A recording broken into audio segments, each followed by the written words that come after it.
Welcome to Legislative Report with State Representative Doyle Heffley. I'm Hunter Kipe. On today's episode, we'll be talking about the 108th Pennsylvania Farm Show and agriculture as a whole for the Commonwealth of Pennsylvania. Joining us now is State Representative Doyle Heffley. Doyle, welcome to our program. Thank you, Hunter. It's great to be here. Today, we are talking about different aspects of agriculture and how it's important to Carbon County. Let's talk about everyday farming. Dairy, beef, poultry, how big is that in Carbon County? Well, I think at one point agriculture was huge throughout every county in Carbon County, or every county in our Commonwealth.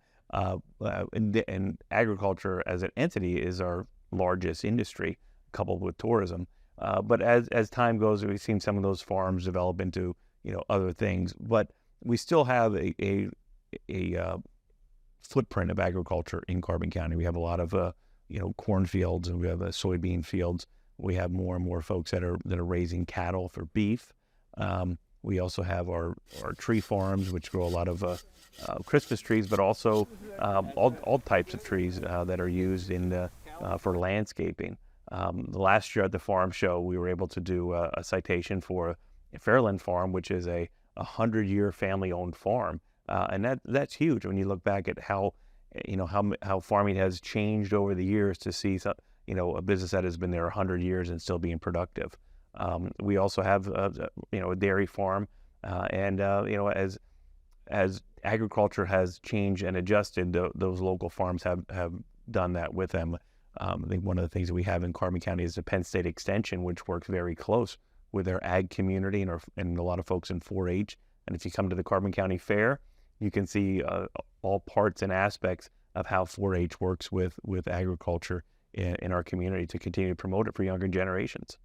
Representative, clearly within today's economy, we have seen hardships throughout, especially with farmers. Have you noticed anything differently of the hardships that farmers are facing here within Carbon County? Well, I think farmers in Carbon County, I hear it from them as well as the Carbon Schuylkill Farm Bureau. I mean, one of the things that has really hit them recently has been, obviously, with the Ukraine war, the cost of fertilizer was talked a lot about the first year that it really impacted. But as that goes on, the cost of fertilizers, what they need to put down in the fields, and how they fertilize is much different than years ago when you would see the manure tractor just spreading manure throughout the field. But now that's actually very targeted to the crops they're growing and how they're putting that fertilizer right on the fields. So yeah, that's one aspect of a cost driver in agriculture. The other thing is energy costs.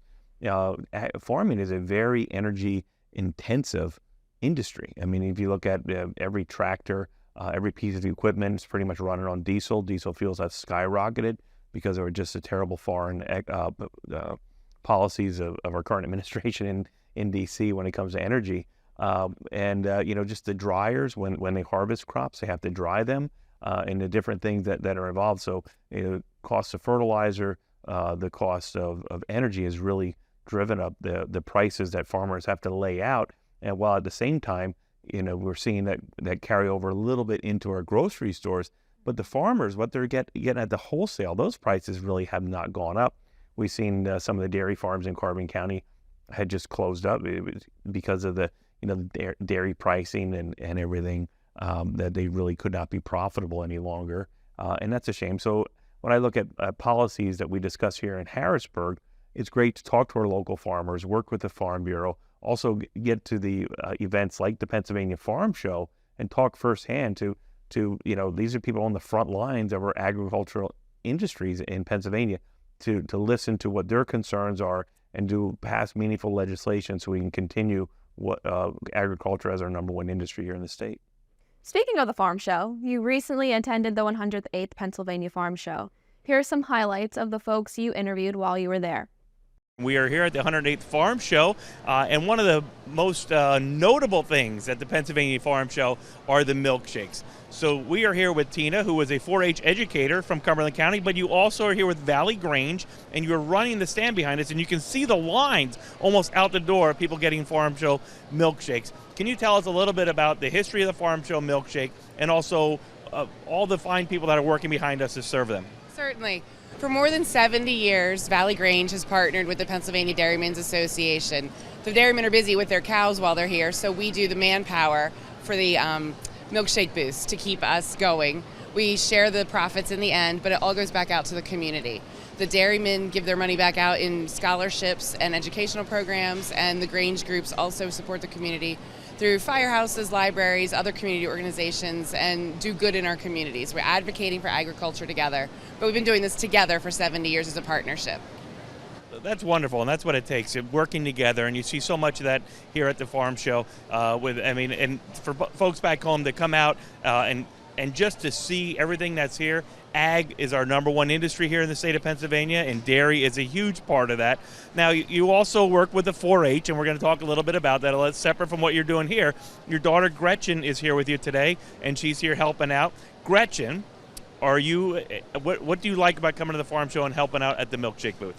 I like getting to see all the people and getting to run it and telling my friends that I work at it because they're all like, "What? How do you do that?" And how many milkshakes do you drink when you're here at the farm show? Mom only lets me drink one a day. I can tell you, as somebody who has tried to drink 2 farm show milkshakes in the same day, it's a good idea to only drink one a day. I would agree with that. So what is the secret? I know there's a secret, some semi-secret recipe for these milkshakes. Aside from the fact that it's all comes from Pennsylvania dairy, what is the secret behind the infamous Pennsylvania Farm Show milkshakes? I would say the fact that it's Pennsylvania milk processed here in Pennsylvania. We get our mix through Leidy's Dairies, and it's delicious. I think, you can get a milkshake somewhere else, and it might even be made with the same milk, but for some reason being here makes it taste better. Yeah. And Well, the love of the volunteers, that's the secret, yeah. And real quick, I see all the folks behind us, and they are working. I'll tell you what, if you're going to be serving milkshakes at the farm show, you're going to be hustling because these lines are long. Where do all your volunteers come from? Volunteers come from our own Grange. We also have some other local Granges that come out and volunteer with us, and other local community organizations that come in to help us as well.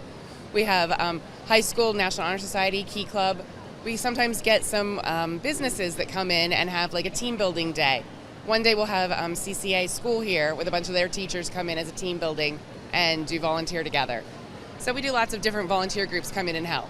Well, maybe I'll have to volunteer next year and get that free farm show milkshake. But if you're out at the farm show, stop in and have a milkshake. And when you're out shopping, whether it be your local grocery store, always look for the PA preferred labeling. Any PA products through our dairymen or through our farmers or agriculture industry are marked with the PA preferred. Support PA preferred. Support Pennsylvania dairy. And we are here trying out some of Pennsylvania's homebrewed beer and checking out the craft beer industry here in Pennsylvania. Aaron, you're with Gearhouse Brewing. Where are you located, and what do you think craft beer industry brings to Pennsylvania? My goodness. So first, we're in Chambersburg, Pennsylvania, down in Franklin County. And in terms of what it brings, such a rich culture of community spirit and supporting the agricultural community here, which is so much fun. I think one of the things about being a brewery owner in a small hometown brewery is just being able to be a community hub. We're your living room too. We call it your third place, kind of, where people come when they're not at work and they're not at home. They're with us, hopefully, and we try to make it feel very comfortable that way. And as this industry has grown, and we have many local breweries in Carbon County. They do a great job. And I know when we travel, if we go to other parts of the state, we try to hit a local brewery just to try out some good food and some craft beer. So what type of products, agricultural products, are in our home locally brewed beer that could possibly come from Pennsylvania agriculture? Really, pretty much all of it. We have extraordinary water, at least where we are in Franklin County, Pennsylvania, but of course that's not a commodity quite the same way. You can also, with partners like Deer Creek Malt from out towards Philadelphia and many other local maltsters here in the state, use Pennsylvania-grown barley and malts to actually make the beer, which we do on occasion.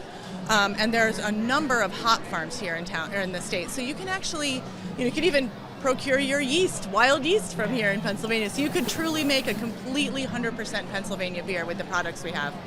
That's awesome. And aside from agriculture, the tourism industry, which agriculture and tourism are our two biggest industries in our Commonwealth, tourism has really benefited. We have the craft brewers trail, we have the distillery trail, the wine trails. But what a burgeoning industry! What does it bring to tourism and the benefits that tourism has off the craft beer industry?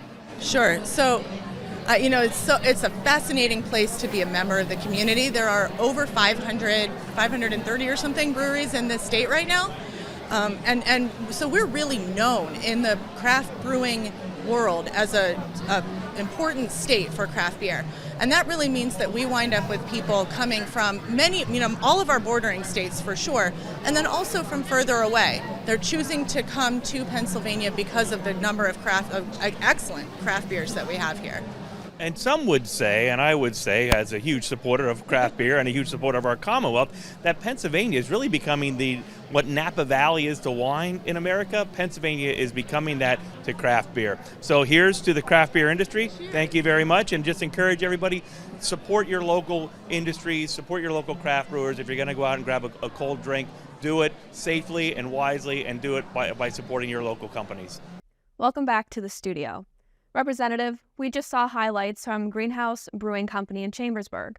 While they're not in your district, breweries and wineries, what everyone calls now agritainment, are a big component of the agriculture industry. Can you go a bit more in depth of agritainment in Carbon County? Yeah, I mean, it's wonderful, especially in the fall. I mean, fall foliage has always been big. Farming and agriculture has been big in Carbon County. Now to bring those two industries together, it's been a huge success. We have quite a few corn mazes. We also have the sunflower fields where people come out to see the sunflowers, and then we also have a lot of our local wineries and breweries. And we just had a brand new one open, so we have about 4 active microbreweries in Carbon County and some wineries. And a lot of times they'll set up, and we also have distilleries, and they'll set up at those events, and people will come out and sample the different products and support those local businesses. And these are all local businesses that are homegrown in Carbon County, the breweries, the winery, and the distillery, so people can come out and sample some of that, a little bit of what Carbon County has to offer, while at the same time, a lot of times they're paired with the farms and those ag industries in the county. Take a drive anytime in December through Carbon County, and you'll see signs everywhere. You can get a horse buggy ride out to a pine tree field of pine trees, and cut down your own Christmas tree. So I think they have really brought it up. The pumpkin patches, which are always very big, and as somebody who's grown up in Carbon County, I tend to appreciate that. I always would take my daughters and my granddaughter now out to the pumpkin patch to get their pumpkin, take them out to a tree farm to get their Christmas tree, and walk through a corn maze in the fall. So there's just a lot of activities, apple festivals that the churches have. So it really all kind of relates together with their ag industries. Here are some more highlights from the 2024 Pennsylvania Farm Show. And we're here at the Penn State Extension talking about trees. Scott, if you could just explain to our audience what you do with the extension and what your title is. Yeah, so I work on the forestry and wildlife team with Penn State Extension. And so we do workshops for private forest landowners. We do education for natural resource professionals. I do some work with the wood products industry and some maple syrup. There's a little bit of everything. But my official title is Forest Resources Educator. Awesome. Now we get some inquiries in my office. I was just speaking to a gentleman the other day. He said, "What's going on? I'm driving down the road and I see so many dead trees." So obviously our state had just gone through the blight on our state tree, and what we had really seen was it was a woolly adalgia that affected all the hemlock trees, and we've seen a lot of those trees dying off. And then we also had just experienced the ash borer beetle, which really attacked and wiped out our ash trees. So is that primarily what we're seeing when we see these dead trees, or just the time of the year? So I would say a lot of it is the ash trees and the hemlocks. The hemlocks seem to, in Pennsylvania, with the woolly adalgia, it takes a long time to, several years for the trees to die, so it's not really a rapid death. But with the gypsy moth infestations that fluctuate through the state, that is certainly contributing to some of the dead trees that we're seeing. and there's some oak wilt. There's other diseases that are affecting some oak trees. So it's a combination of factors, I think, that's just culminating and building up and becoming more and more noticeable.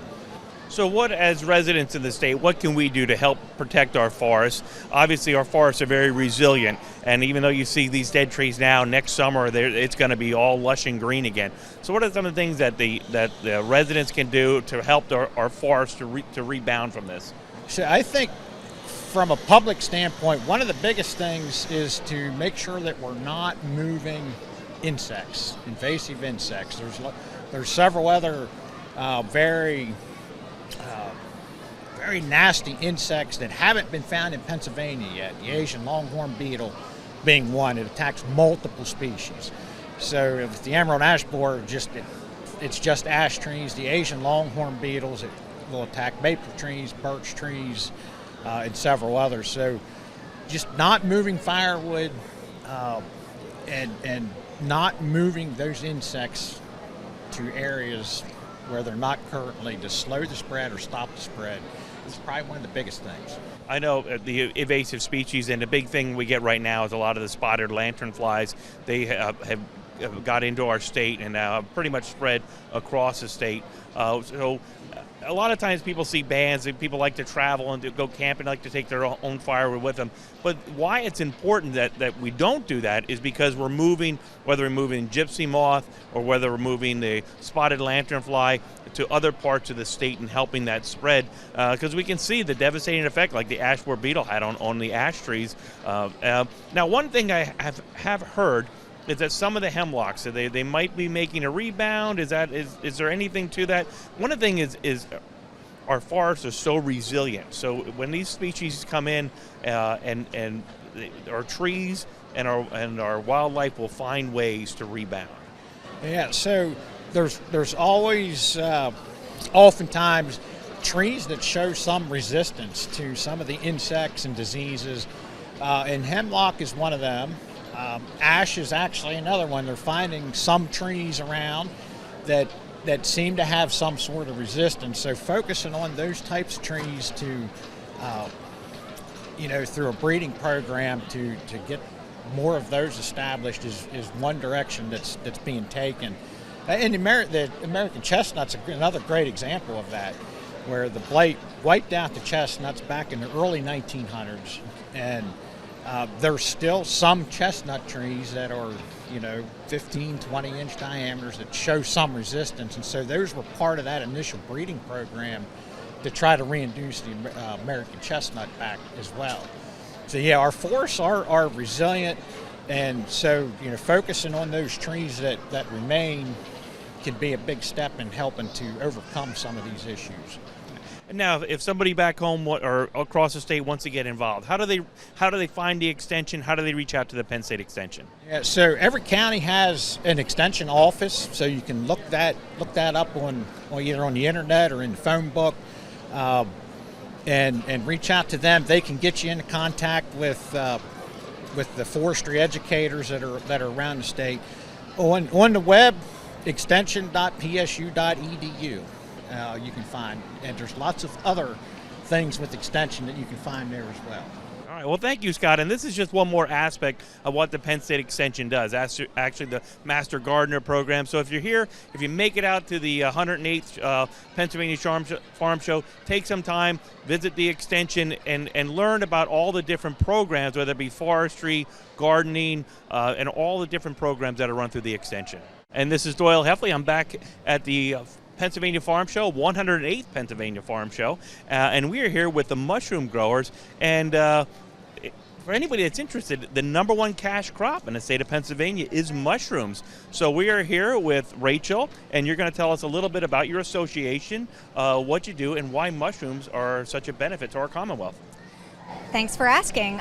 Mushrooms started growing in Pennsylvania many years ago. So in the early 1900s, there were some horticultural farmers who were able to learn how to grow mushrooms under their floral beds. And to make a long story short, it was a good cash crop, and it became a niche market in southeastern Pennsylvania. So it was really by chance that a few farmers were innovative and wanted a secondary source of revenue, had this idea, got some exposure to how to grow mushrooms, and started it off. That's why mushrooms are in Pennsylvania. We grow 2/3 of the country's mushrooms because of those guys in the early 1900s.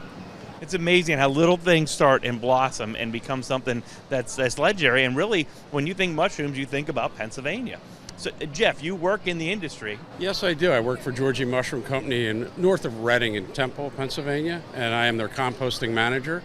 And we make about at my facility, we make about 5,000 yards of compost a week. So it's a lot of compost going into the mushroom industry.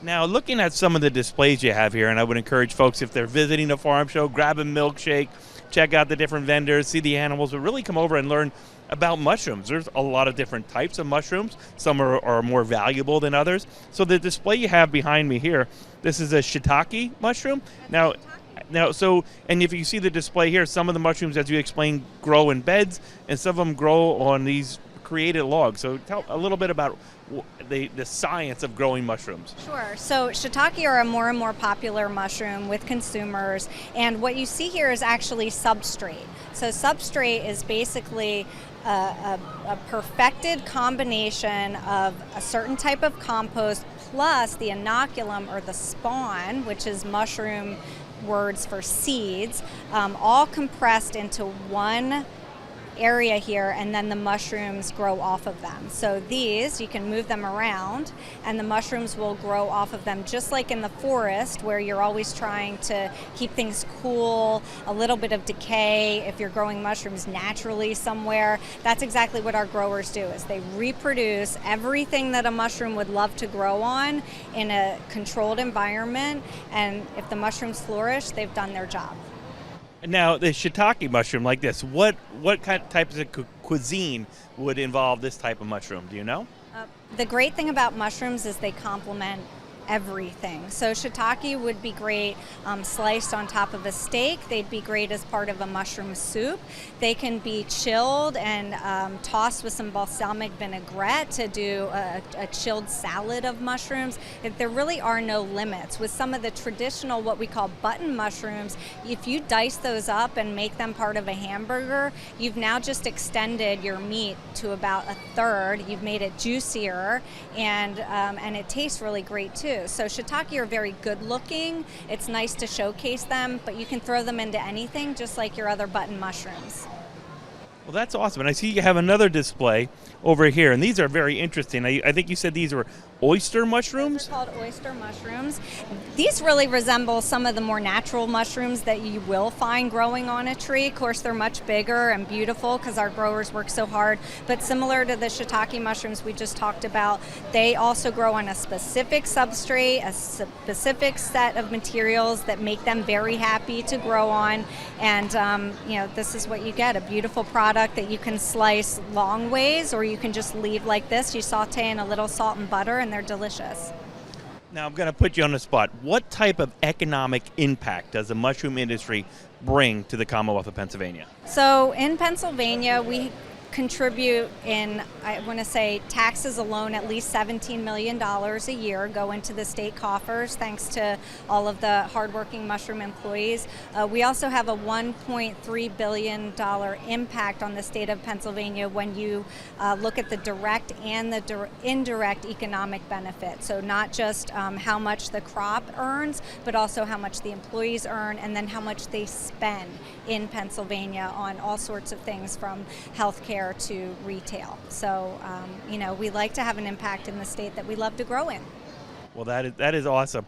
And to folks back home, when you think about the different industries that we have here and what makes Pennsylvania's agriculture our number one industry, and you look at the mushroom industry, the apple industry, the potato industry, And as a legislator, it's so important that we attend events like this and we talk to the different industries across our Commonwealth so we can find out what these industries need to continue to grow and prosper in our Commonwealth, because as a combination, like I said, it is our #1 industry here in the Commonwealth. So I thank you so much for your time today, and remind everybody, when you're out shopping, always look for that PA preferred labeling.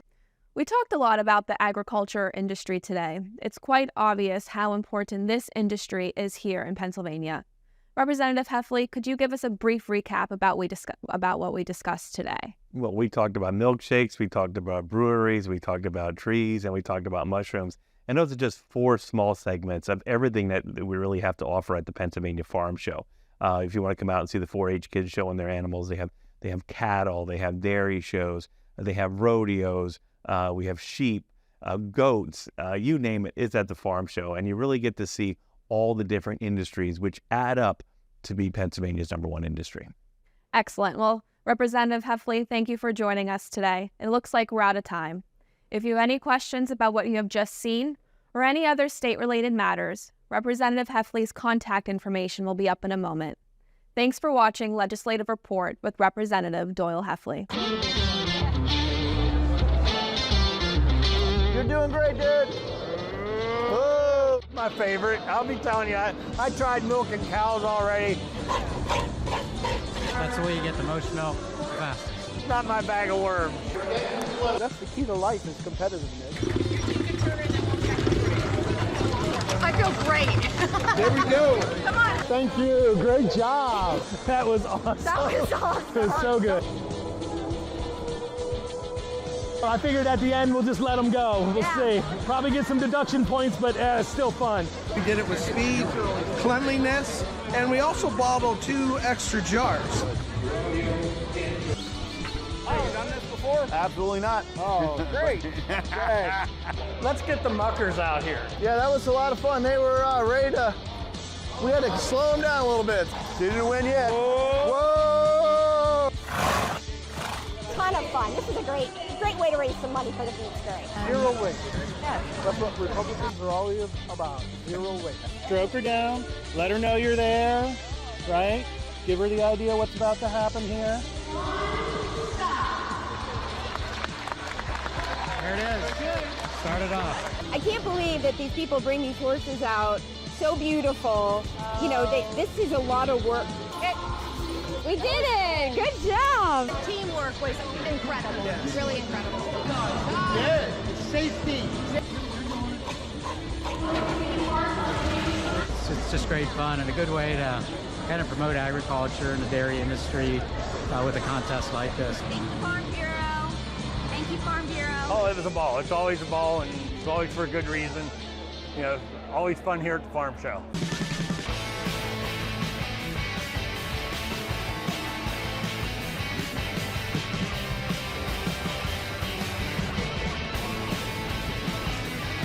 Farming is, you don't get into farming to get rich. You get into farming because it's a love of the agricultural lifestyle. Purchasing some foods that they're creating and coming to see their events and buying products is kind of helping agriculture and serving as a learning event for your whole family at the same time. Tons of fun. Obviously, it makes it a lot more fun when you see the kids get excited and they get to catch a fish and get a little lollipop and some bait there. How about it, buddy?